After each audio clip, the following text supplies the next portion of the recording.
This is the VOA Special English Agriculture Report. Niger is located in the Sahel area south of the Sahara.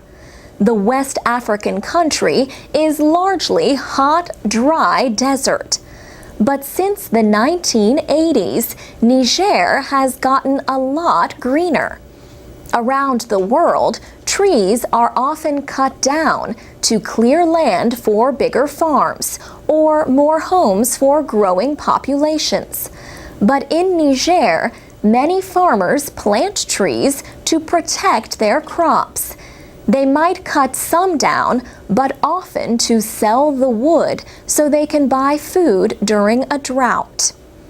Over the years, an agricultural advisor named Tony Renato has helped people in the Sahel learn about the value and care of trees.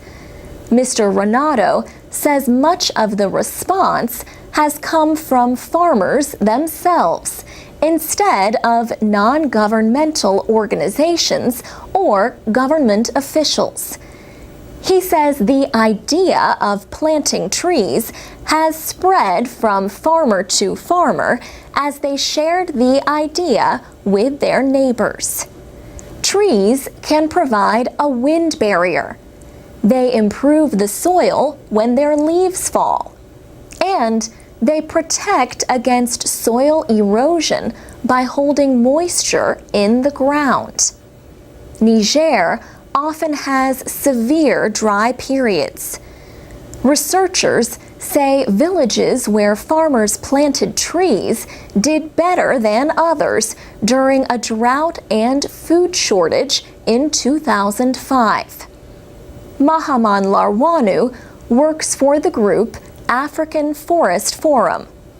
Mr. Larwanu says the villagers who had trees grew more food and could also survive on fruit and leaves from the trees.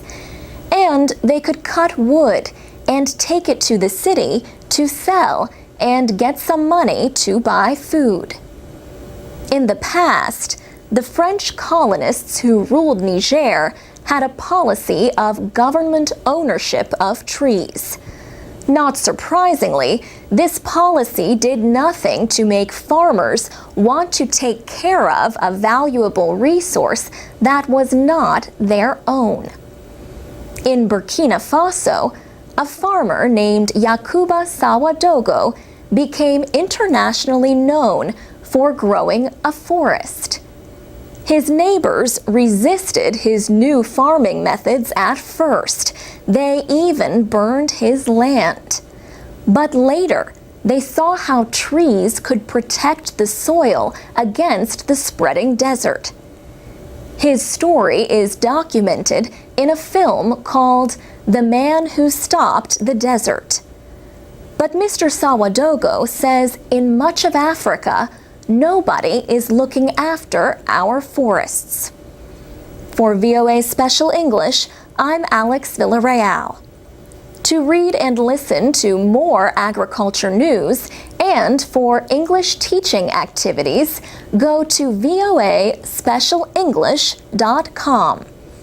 You can also follow us on Twitter and like us on Facebook at VOA Learning English.